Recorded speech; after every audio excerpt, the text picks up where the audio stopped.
Hi, everybody. This is Chris. I'm going to be talking about coding in the classroom for this presentation. And the first thing I want to address is why should we teach coding? There's a great online article that Forbes published that talks about teaching coding, and they say that it does much more than help children understand the technology they're using, but that it also helps improve problem solving and thinking skills and will offer them digital skills that will help them get good employment in their future. Mitch Resnick is the director of the lifelong kindergarten program at MIT and is involved in Scratch. And let's listen to just a short clip of what he has to say. All of us have heard young people referred to as digital natives. But actually, I'm sort of skeptical about this term. I'm not so sure we should be thinking of young people as digital natives. When you really look at it, how is it that young people spend most of their time using new technologies? You often see them in situations like this or like this.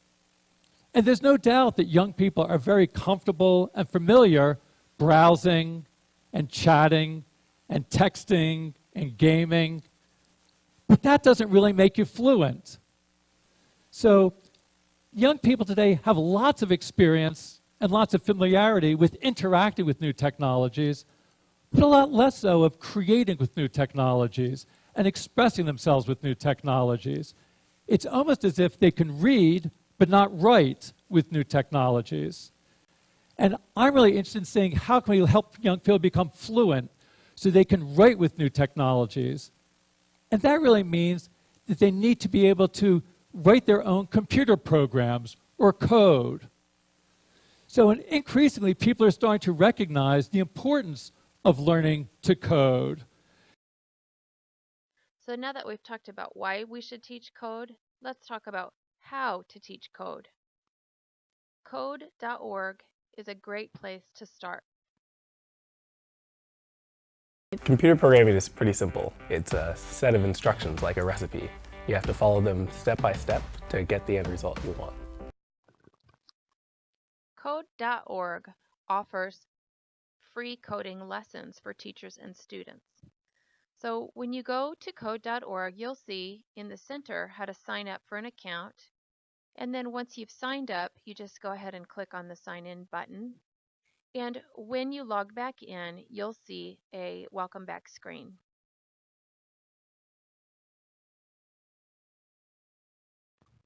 Here you can see the progress that I've made. All of the yellow activity is finished, and the purple I still have yet to do. The way the system is set up, there are 20 lessons or stages that start with a short video explaining the concept and then have different activities that you can do in order from easy to harder to master the concept that you're working on. This is what it looks like when you click on the beginning of a lesson. It's easy to download the video to play for the class later. And the site includes lesson plans in PDF form. I think the lesson plans are really comprehensive and you could adjust them easily to meet your needs. Once you've watched the video and checked out the lesson plans, you click Finish and go to the next area. Here's a quick example of what you'll see. So I'm trying to get the red bird to the mean pig, and you can see that I'm just dragging a series of blocks, each of which has a command on it. And then once they're all stacked up, I'll click the yellow Run button to see if it works. And in this case, I already have done it, so I know it's going to work.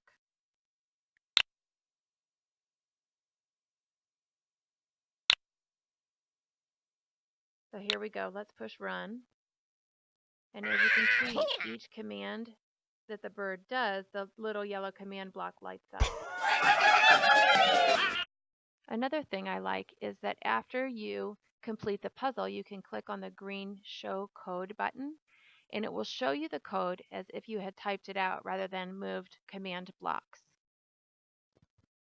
So you can see as you go through the 20 lessons on code.org, you learn a lot about the basic concepts of programming, from sequencing to repeat, if else, functions with parameters, while, and counter. It's really a great foundation for coding. Once you have the foundations down of dragging command bars on code.org, the next step, I think, would be to go to Scratch. Scratch is set up the same as code.org in that you drag and drop command buttons. What's cool about Scratch is that there's really no limits. You can use it for any subject area. Here's an example on from a science class on different creatures that are found in the sea. Here's another example that talks about the history of Silicon Valley, the companies are there, why the companies are located where they are. And keep in mind, any project that's on Scratch, you can click the See Inside button and the kids can look at the code and try and it'll help them replicate it or figure it out themselves. So if you're a secondary teacher, I would recommend going to code.org, creating an account, and then clicking on the Teach button at the top. And that will give you a lot of options. If you don't have time to dedicate to strictly coding, you can start this year with the Hour of Code, which is just, it takes a little preparation, but it's an hour of code that everybody does on the same day. Last year it was in October. I'm not sure what the date is this year. If you teach lower elementary, I would recommend checking out Scratch Junior.